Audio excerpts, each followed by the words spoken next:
कहते हैं यह शरीर मिट्टी की बनी है और मिट्टी में मिल जाए, इसका उद्देश्य नहीं है। आए हो तो कुछ करके जाओ और अपने मम्मी पापा का नाम रोशन करो, गांव का नाम रोशन करो, जिला का नाम रोशन करो। आज उत्तर प्रदेश लोक सेवा आयोग का साक्षात्कार चल रहा है। मैं हर्ष तिवारी इलाहाबाद विश्वविद्यालय से आज मैं आया हूँ साक्षात्कार लेने वाले कैंडिडेट का।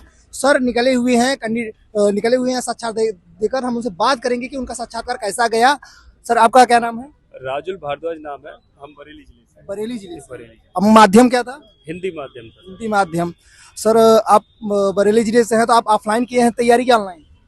सर इस वाले मीडियम में तो ऑनलाइन प्लस ऑफलाइन दोनों मिला के था, क्योंकि हमें भी लंबा समय हो गया तैयारी करते हुए। दिल्ली? नहीं, दिल्ली में शुरुआत में करी थी, अभी जो है घर से ही करी तैयारी। मेंस के लिए लखनऊ गए थे। मेंस के लिए लखनऊ। तो जो इंटरव्यू चैम्बर में कौन से बोर्ड पे आप थे? अभी राम प्यारे सर का बोर्ड था। और तो कैसा कैसा क्वेश्चन पूछ रहे थे? उन्होंने कुछ क्वेश्चन जो है वो हॉबीज के पूछे थे। अधिकतर क्वेश्चन वहाँ पर सेंटर्ड रहे। फिर हमारा चूंकि एमए भी है हिस्ट्री और सोशल वर्क में, एक और एमए है पर वो यहाँ पर लगाया नहीं था क्योंकि वो बाद में हुआ था नोटिफिकेशन के बाद में। वैसे पॉलिटिकल साइंस में भी एमए है। तो सर ने ज़्यादातर सवाल जो है हिस्ट्री से हमारे बहुत पूछे थे। जैसे डॉक्ट्रिन ऑफ लेफ्ट के बारे में पूछा, और जो है पानीपत के तीसरे युद्ध के बारे में पूछा। इसके साथ ही प्लासी के युद्ध के क्या सिग्निफिकेंस है ये पूछा। बहुत सारे क्वेश्चन पूछे। और एक सर ने पर्यावरण का पूछा था, पर्यावरण का बहुत सारा पूछा। तो यही सारे क्वेश्चन थे। और इंटरनेशनल रिलेशन और बांग्लादेश, यूजीसी, ये सब मुद्दे?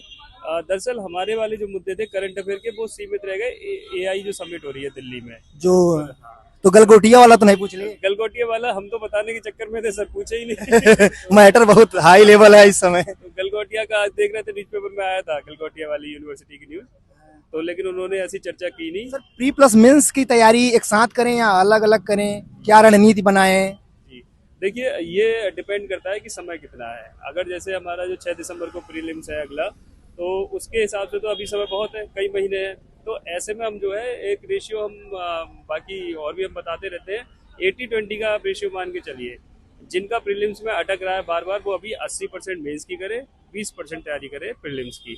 जैसे जैसे समय पास आता जाए प्री का, आप ये रेशियो पलटते जाए, इधर का बढ़ाते रहे प्री का, मेंस का घटाते रहे। यही अप्रोच सबसे बढ़िया रहती है। प्री के लिए कहा जाता है घटना चक्र बहुत फायदेमंद होता है, तो क्या आपने इसका अनुभव किया है?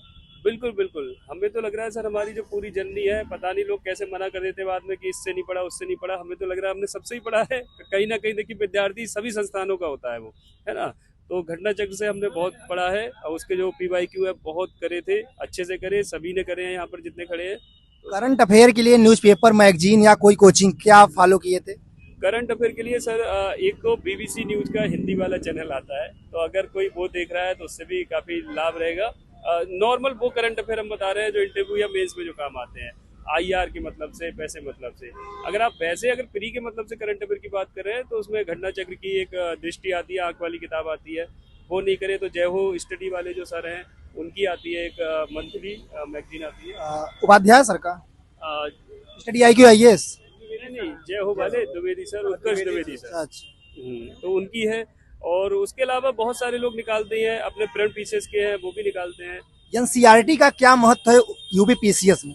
जी देखिए, एनसीईआरटी का महत्व तो उस प्रकार से हम समझ सकते हैं, यदि हमें जैसे किसी चीज़ के विषय में कोई जानकारी चाहिए, समझ चाहिए, बेहतर समझ अगर करनी है तो एनसीईआरटी बेस्ट रहेगी। और जैसे किसी को अगर शुरुआत करनी है तो वो एनसीईआरटी से शुरुआत कर सकता है। परंतु साथ में हम ये भी ऐड करना चाहेंगे कि बहुत ज़्यादा ये भी नहीं है कि बिना एनसीईआरटी के आपका नहीं निकलेगा। कुछ लोग कई कई साल अपनी एनसीईआरटी में गंवा देते हैं, वो भी सही नहीं है। आप पढ़िए, केवल इसलिए पढ़िए कि आपको कुछ चीज़ समझनी है, कॉन्सेप्ट समझने हैं, तो पढ़िए। वैसे जो है कि अगर हम कह दें कि एनसीईआरटी ही पढ़ के निकल जाएगा तो वो भी उतना सही नहीं है। और ये कह दें कि एनसीईआरटी बिल्कुल ही मत पढ़ो, वो भी सही नहीं है। वो अपनी सुविधा के अनुसार पढ़ सकता है व्यक्ति। तो मतलब एनसीईआरटी पढ़ो, लेकिन उसके बाद मतलब बहुत कम समय में अपना एक बार रिवीजन कर लो। एनसीईआरटी का पढ़ के तो ये समझिए, वो एक तो उसमें डेटा फैक्ट वगैरह सब ऑथेंटिक रहता है। तो एनसीईआरटी का तोड़ तो जैसे जियोग्राफी, इकोनॉमिक्स, एनसीईआरटी से बाहर इसका क्वेश्चन आता है कि सिर्फ एनसीईआरटी से आता है? जैसे इकोनॉमिक्स और जियोग्राफी के लिए कहा जाता है। देखिए सर, हमने जो है यूपीएससी की जब तैयारी की थी तो उसमें एनसीईआरटी काफ़ी पढ़े, सारी बातें सही है। लेकिन पीसीएस का थोड़ा सा पैटर्न कुछ हल्का सा अलग होता है। किसी किसी साल एनसीईआरटी से फंस भी जाता है बहुत सारे क्वेश्चन। और कभी कभी जो बहुत जो फैक्चुअल होता है ना, बहुत सारा, जैसे किसी झरने की ऊंचाई लंबाई पूछ ली, हो सकता है एनसीईआरटी में कॉन्सेप्ट दिया हो पर हो सकता है उस झरने की ना दी होगी और किसी की होगी, तो वहां पर आदमी फंस जाता है। वहां पर हेल्प करते हैं पीवाईक्यू, बहुत ज्यादा पीवाईक्यू हेल्प करते हैं वहां पर। पॉलिटी के लिए लक्ष्मीकांत कितना महत्वपूर्ण लक्ष्मीकांत तो बहुत ही ज़्यादा महत्वपूर्ण है। आपकी लक्ष्मीकांत की अगर एक आध रीडिंग हो तो बढ़िया बात है, लेकिन पीसेस में अगर नहीं भी हो कोई चिंता वाली बात नहीं है। बहुत मटेरियल है अपने पास में, बहुत कुछ है, कई सारी कोचिंग कराती हैं, लेकिन हाँ समझ विकसित करने के लिए लक्ष्मीकांत। टेस्ट सीरीज का कितना महत्व है अच्छे अंक पाने के लिए? देखिए वो जो एग्जाम है ना, वो एग्जाम है, वहां पर हमें अटेंड करना है, क्वेश्चन अटेम्प्ट करने हैं। कभी कभी हम लोग पढ़ते रह जाते हैं, ठीक है, कहीं पर कोई रेस हो रही है, रेस है खाना खाने की, हम खाना बना रहे हैं, वो भी सही नहीं है। खाना बनाना भी आना चाहिए, लेकिन हमें ये भी नोटिस करना है उसमें साथ साथ कि हमारी प्रैक्टिस अच्छी होनी चाहिए। तो हमें जो है वहां पर कई सारे टेस्ट सीरीज लगा लेनी चाहिए, ऐसा हमारा मानना है। आंसर राइटिंग के लिए आपका क्या प्लान था उसके बाद? ट्रेडिशनल नोट्स या हाथ से लिखा हुआ नोट्स ज़्यादा इंपॉर्टेंट है, और एआई चैट जीपीटी से अपने आंसर राइटिंग लिख के उसको अपलोड करके भेजो, कैसा है? क्योंकि मैंने कल इंटरव्यू कई लोगों का लिया तो उन्होंने बताया कि एआई चैट जीपीटी से हम आंसर राइटिंग अपने सिखा कर किसी मेंटर की जरूरत नहीं पड़ेगी, तो इसका क्या महत्व है?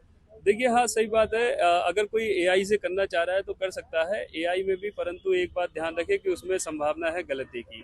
क्योंकि हम पढ़ाते ही हैं, सभी साथी हैं हमारे, सब लोग साथ में हैं, तो वो भी देखते हैं, कभी कभी कुछ गलती हो जाती है, पर हाँ नॉर्मली 95% ठीक है वो लगभग लगभग। और अच्छा बात करें मेंस की पूरी स्ट्रेटजी की, एआई को हटा करके, तो देखिए मेंस की स्ट्रेटजी पूरी पूरी बिलोंग करती है कि आपने पूरी डिपेंड करती है कि जो सिलेबस है GS 1 2 3 4 5 6, उसके प्रत्येक कीवर्ड हर एक पॉइंट का आप चाहे गूगल से ढूंढिए, एआई से ढूंढिए, पीडब्ल्यू के मटेरियल से, या कहीं किसी के मटेरियल से ढूंढिए, घटना चेक कहीं, हर पॉइंट पे आपके कुछ पॉइंट आपके तैयार रहने चाहिए, और उन्हें बार बार पढ़िए। शॉर्ट नोट्स अपने बना लीजिए, एक पेपर के 20 से 30 पेज के शॉर्ट नोट्स बनाइए। बहुत कठिन काम है, 50-60 के बनेंगे, 100 के बनेंगे, उन्हें और फिर 3 पेज में बनाइए, नहीं बना पा रहे हैं, पहली बार में थोड़ा शॉर्ट, दूसरी बार में और शॉर्ट, तीसरी बार में बिल्कुल कॉम्पैक्ट कर दो, 20 पेज में ले आओ। तो अगर आप ऐसा करते हो, बार बार उन्हीं को पढ़ते हैं, तो बहुत आपको लाभ मिलेगा, और वो जरूर आपका रुकेगा नहीं। मैं एक क्वेश्चन है कि ट्वेल्थ के बाद कोचिंग वाले कहते हैं कि हम ट्वेल्थ के बाद आपको आईएएस और पीसीएस बनाएंगे, लेकिन प्रोफेसर हम यूनिवर्सिटी में पढ़ते हैं तो वहाँ कहते हैं बच्चों पहले अपने आप को लेवल एक कॉलेज लाइफ जी लो 3 साल, उसके बाद तैयारी करो, तो इसका क्या महत्व है? देखिए इसमें अपनी अपनी अलग अलग विचारधारा हो सकती है, ये ऐसी चीजें होती है, वैचारिक बातें होती हैं, जैसे ना अपने अपने अलग अलग सबका मत होता है। हमारा ये मत है कि दोनों ही ठीक है ठीक है, अगर आप अपनी लाइफ जीना चाहते हैं वो भी जी सकते हैं, पर इस समय इतना भयंकर रूप से जो कंपटीशन है, बहुत कंपटीशन है, कभी कभी इन सब बड़ी बड़ी बातों में पढ़ के हम शायद फिर कभी निकाल भी नहीं पाते हैं। जैसे हमें संतुलन, हर चीज का संतुलन चाहिए, मध्यम मार्ग, बुद्धा वाला मध्यम मार्ग, ना ज्यादा इधर का ना ज्यादा, तो बीच का कर लो, वो बढ़िया है, परफेक्ट। सर जैसे कि सोशल मीडिया का इसमें यूज बढ़ गया है, इससे कैसे बचें?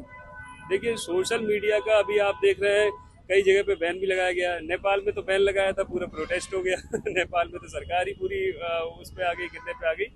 लेकिन हालांकि ये बात सही है, सोशल मीडिया के कारण जो बच्चे हैं वो मोबाइल के बहुत ज़्यादा आदी हो गए हैं, जो कि ऐसी कम एज पे आदी हो गए हैं, जो कि उन्हें होना नहीं चाहिए।